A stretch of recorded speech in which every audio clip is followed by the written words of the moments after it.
Jeff, you forgot to record. Okay, let me continue. So in this case, let me make this a little bit bigger. Actually, let me edit this picture. I'm going to edit. I don't like this photo. It's not going to work. Hold on. I need to get a better picture. Hold on. Let me get a better picture.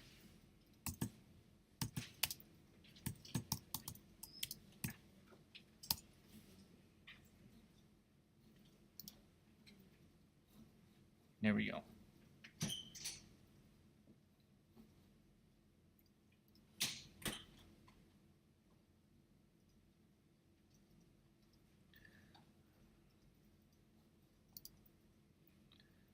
Okay, so let's say I want to draw this.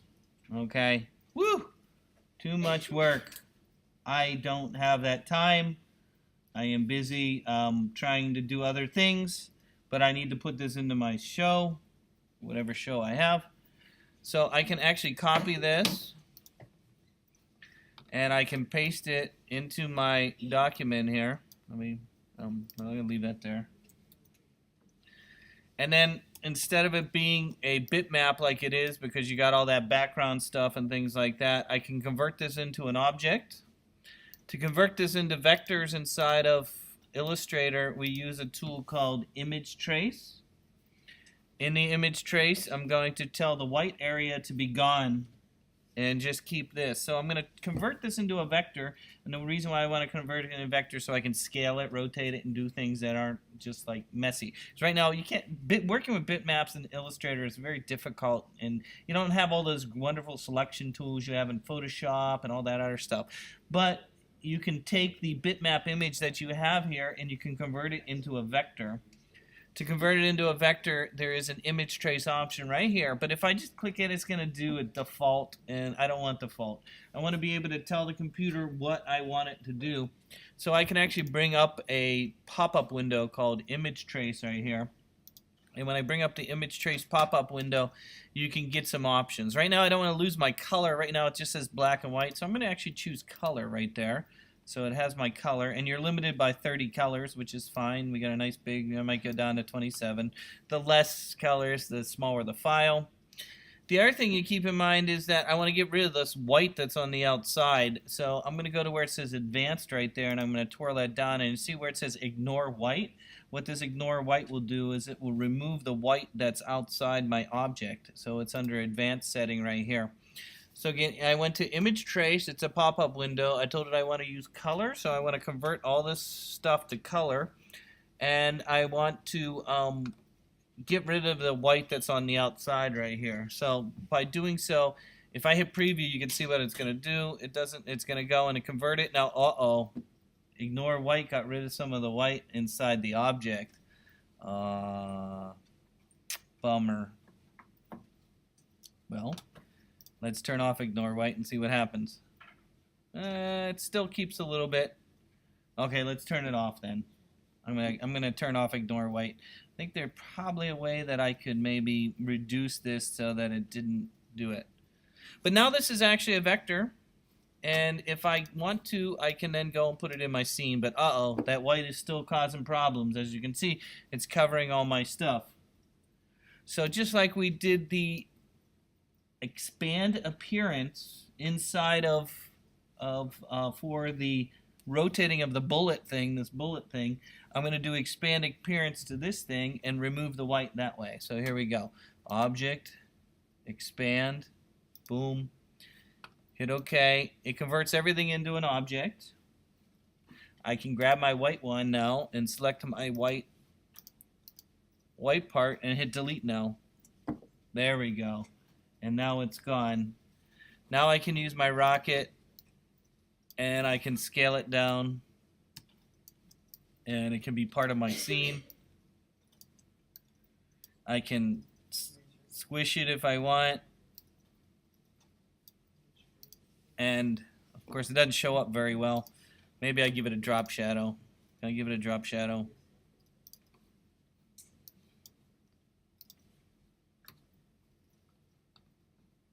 Where's drop shadow?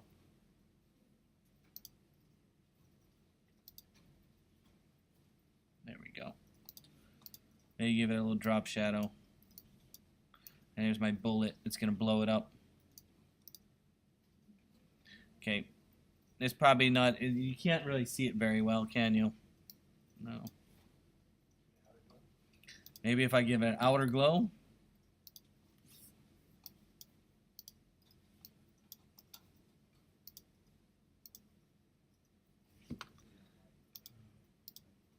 Abby normal. There we go.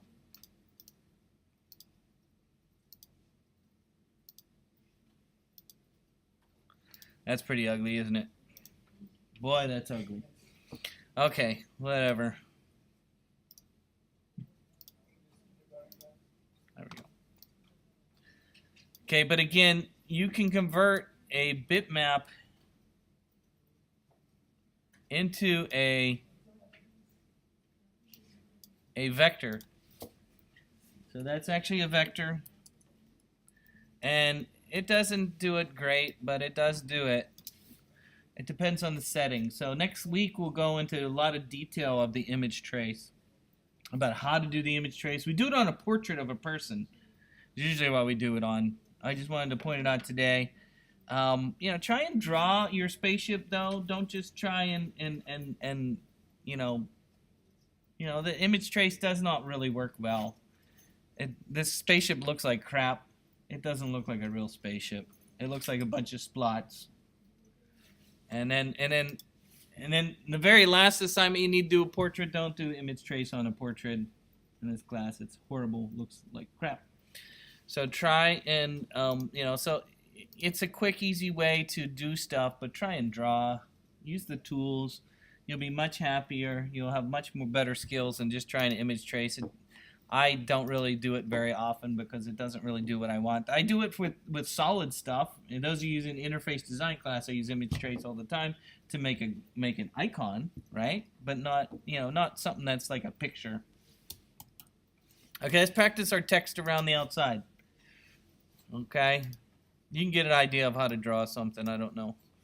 So again, we want our text to go around the outside. So let's practice that. Again, I'm going to make some more ellipses. More ellipses.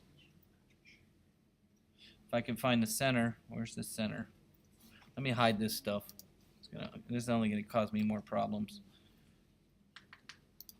You should get used to using layers and maybe put stuff on layers, right? Maybe make a new layer. This could be my ship. And then take my ship and put it in there. This is my bullet. And then we can lock all that. Make a new layer for my text. Okay, let's practice rotating our text again. Here we go, center. I saw it. There it is, center. So I'm going to make some more circles. This one will do just a little bit of a line that goes around the outside. So no fill and a stroke, and we'll give it a stroke color. And maybe a little thicker. There we go. It's a nice color. Goes kind of nice with gray, doesn't it? And then let's take another object. Actually, I'm going to have to move this down below all this.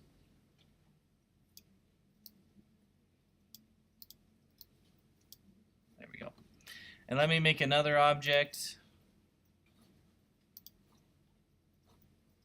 Yes. You can't make an object.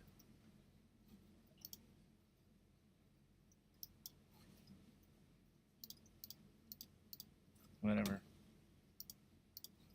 Why won't it let me draw in this layer?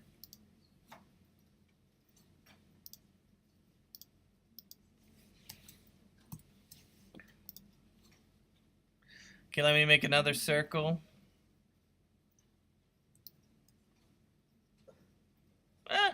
Little big, little big. There we go. And then let's fill that in with some color.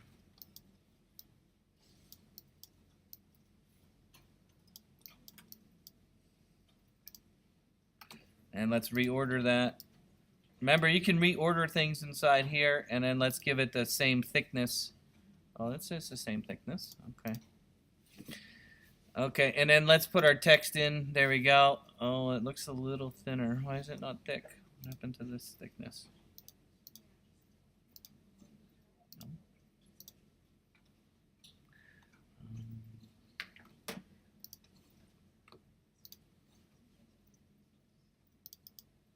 Really?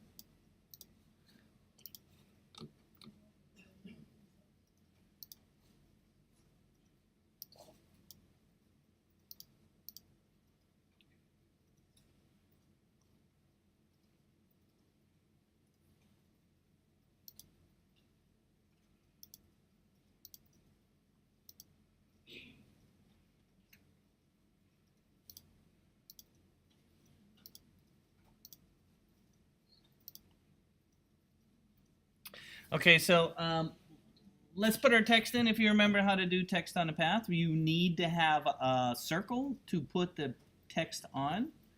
And so I'm going to go and make a circle. Make a circle to put my text on. I'm going to try and get it right back in the center.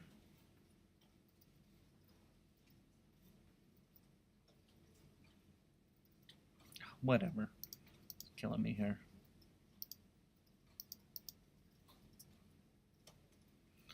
So I'm going to put some text kind of like around there. And let me make one more.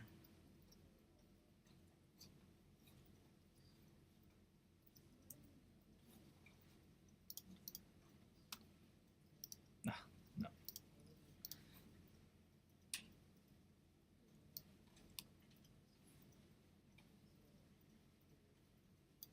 Okay, so I have 4 circles basically, 2 for text and 2 for, you know, whatever color.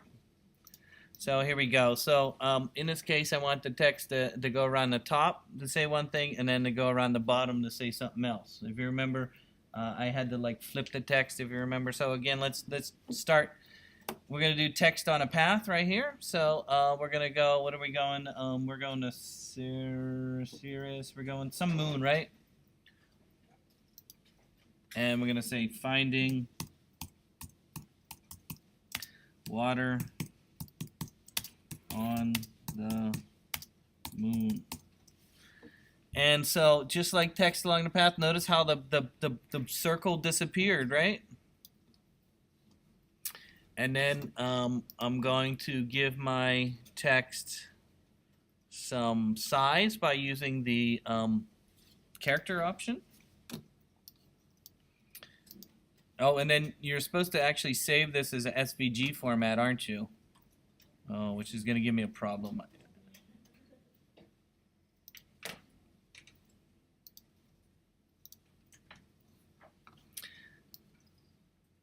So here we go. You'll notice that you can adjust where the text is by, if you remember last class, remember the little parts in the front here, right? So one of the things I might want to do is put a guideline that goes across so that the beginning of the text here lines up with the end of the text there. You see there, we want this to end up there. And I'm not sure how to make that happen. So I might put a line that goes across to help me guide me. To put a line that goes across your screen is called a guideline. We'll be using lots of guidelines next week because we're going to be lining text up and doing things like that. So let's look at what a guideline is. To put a guideline on, you go underneath the ruler option. So you go under View, Rulers, and we're going to Show Rulers. See that? View Rulers, Show Rulers. It puts rulers up here. You can see them up here at the top.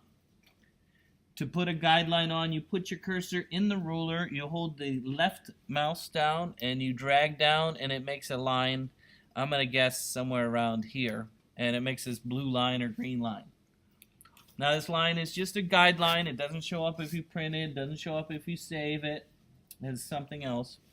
It's just a guide, but then I can use it to help me line my text up. I'm going to move this down here, and then I'm going to move this. And I need to move just a little bit more. Move this just a little bit more, and move this just a little bit more. But I can visually see how this is lined up with that now. So putting this line there helped me to adjust where the beginning and end would be. Again, it's called a guideline. It's very easy to do.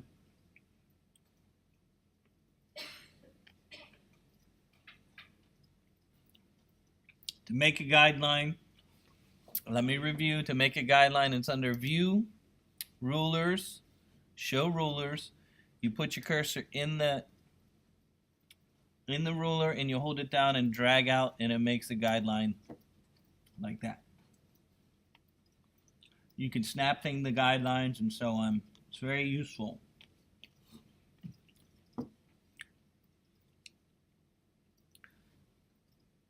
Okay, let's get text to go down the bottom.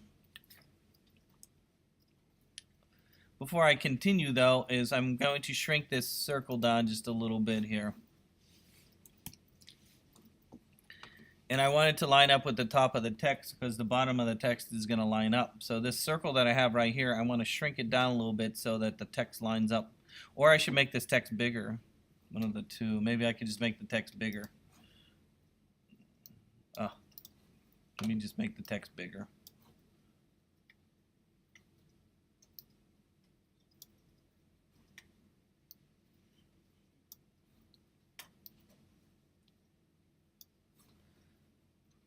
How about we make it 39? Uh-oh, but then it lined it up. How about 40? There we go. And then I'd have to move it around a little bit. That's better. And then let's move this. And then move this.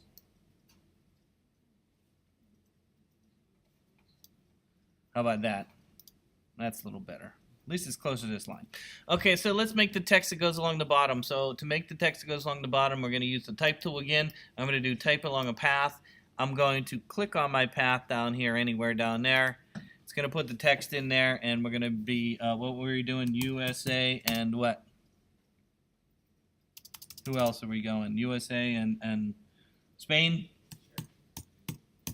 Spain needs a little help right now. The Catalans are going a little nuts. You know, they need a little help here. So we have our USA and Spain going here. So I want to flip this over so the text goes on the inside. So to do that is, if you remember, there's a little line at the very beginning right here. You see the lines that allow you to rotate or move the text along your path? We'll go opposite, go all the way opposite. I'm going opposite, and you'll see a line all the way over here. This line on the other side, you need to drag it in. If I drag it in, it'll drag my text in. Did you see that? I'll do it again. I typed in my text. It's on the outside of the line. I want it on the inside of the line. I take my cursor at the very beginning where it starts and go straight across all the way to the other side. And you'll see a line over here on the other side. This line is the line that I can click and hold with my left mouse and then drag in. And it will drag it in. And I will have my text. And I can move my guideline down there to help me line it up a little bit. There we go. Maybe move this just a little bit. Just a little bit. How about that? Let me bring my artwork back.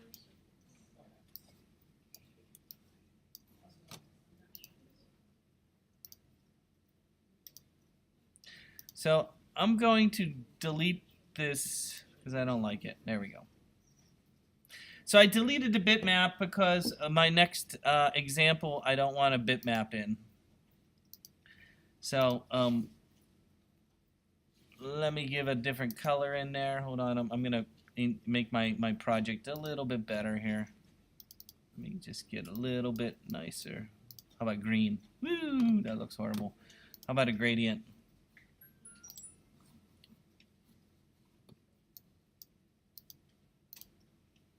How about that? There we go. Woof! I like that.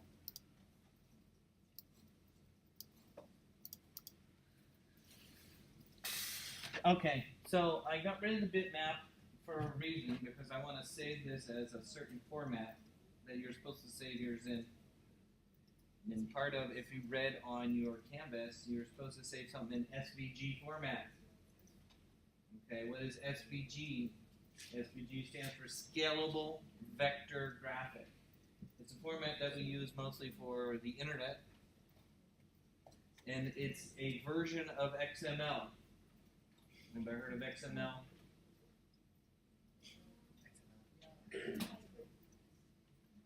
Okay, let's go back in time. Back in time. Traveling back in time. 1996, HTML is coming out. People are making websites. Oh, it's wonderful. It's beautiful. It's wonderful. I got my website. In fact, my first website I made was 1995. So, in the problem though that you had back then is we had these tags. P tag, H1 tag, whatever tag, I don't know. Body tag, whatever. And they were set, they were fixed. I couldn't change them.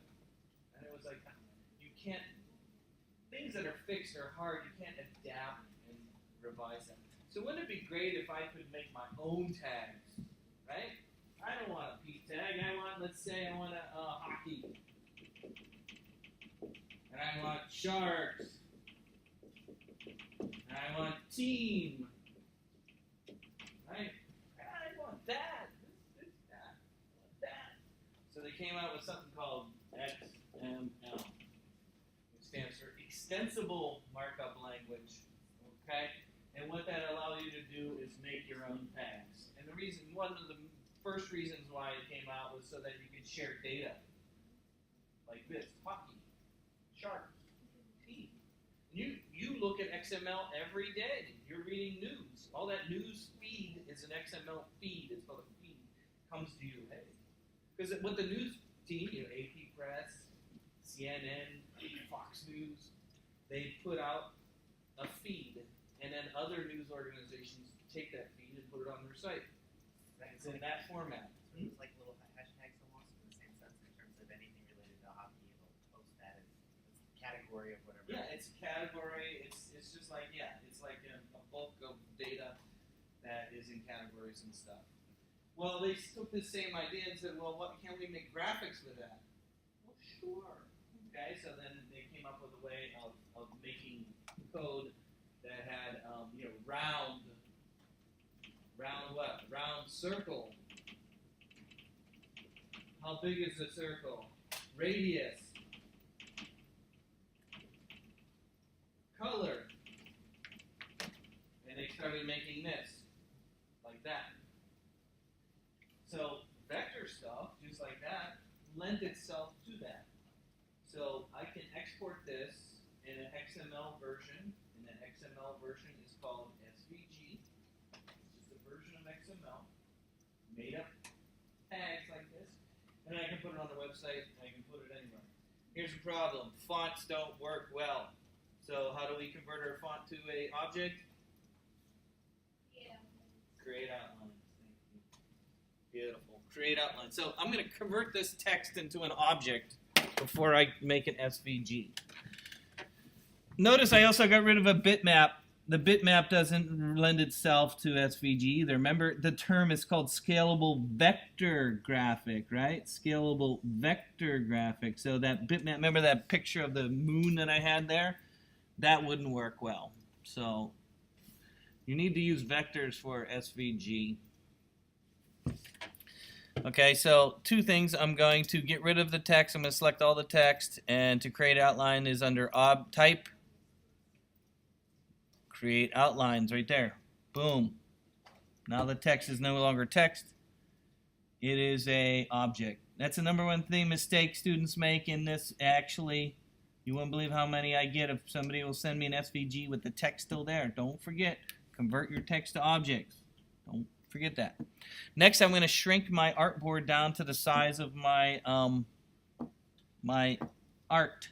To shrink the artboard down the size of my art, I go underneath Object, Artboards, Fit to Selected Art. That'll take that whole big white area and shrink it down to the size of my art. Do you see that? It's under Object, Artboard, Fit to Selected Art. Next, I'm going to save as SVG. To save this as first save as Illustrator, because you can always go back and fix it. This is what space. What are we doing? We're doing patch, right? Mission patch. Mission patch. Okay. Now to save as SVG, we go underneath File, Save As. Down where it says Format, we're going to change to S. Don't use the compressed one. Use the normal one. SVG. Right there. That's where you save it. Right there. SVG. Under the save format. And then leave the default. Don't try and change different options. Leave the default. If you want to see what the code looks like, you can say, look at the, see right here, it says code. And let's look at the code for a minute. You'll see this is what it looks like. It says XML right there. XML. It's a version of XML. And you'll see here's all the code. Ooh, look at it all. Wow. Ooh, this is a pretty complex one because it has a lot of stuff to it. But look at it all. Look at that. Wow. Wow. Whoosh. Okay. Now look at that. But you'll see it says radial gradient, circle, right? See circle. It's basically HTML code, kind of like HTML code, right? Okay, so I'm going to hit OK. And it saves it. You say, well, what good is that? Well, if you go to your browser like this, I can take it, if I can find it. Where is it? Too many damn things in my way here. Where is it? Where is it? Oh, here it is. It's called Mission Patch SVG right here. Drag it into a browser window. There it is. See, it's on a web page. Look at that. And it looks pretty good. You can scale it on a website. So you can take the SVG. Now, how do you put an SVG on the website? You use the same, those of you who are in the web development class, right? Use the image tag. You can just use it like you would a picture. But instead of using the JPEG, right, you use your SVG file. So image source, right? Image space src equals quote, and put the SVG in there, and it works. And you can do 100%, and it'll scale to 100% whatever you have. So usually what I do is I'll make a div tag that's a certain size that I want it to be, and I take my SVG and stick it into the div tag, and then tell the SVG to be 100%, and it'll fill the size of the div tag. You've at least put a picture on your web page, right? In the web development class? Same process, but just use the SVG instead of the JPEG. And make sure it stays along with it, right? Because it's linked. So this is the format I want you to turn in your Rocket. You gotta remember how to save it. It's not your format. What are you gonna do with the fonts? Convert them into objects, right? Don't forget that. Convert your fonts into objects. And don't use bitmaps. If you really need to use a bitmap, convert it to a vector. How did I convert it to a vector? Image trays, right? We'll do that all next week because the artist, when we do the artist statement, we take the artist portrait and we convert it into a vector. Some of us have already started doing that. Yes.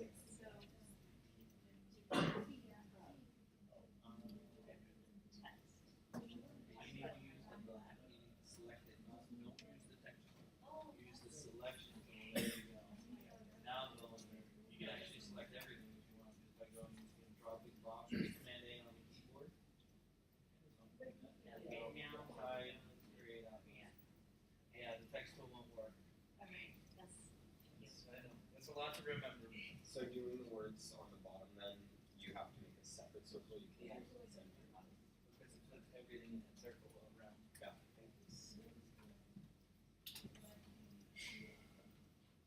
Hold on, let me turn off my video's recording. Let me turn that off real quick.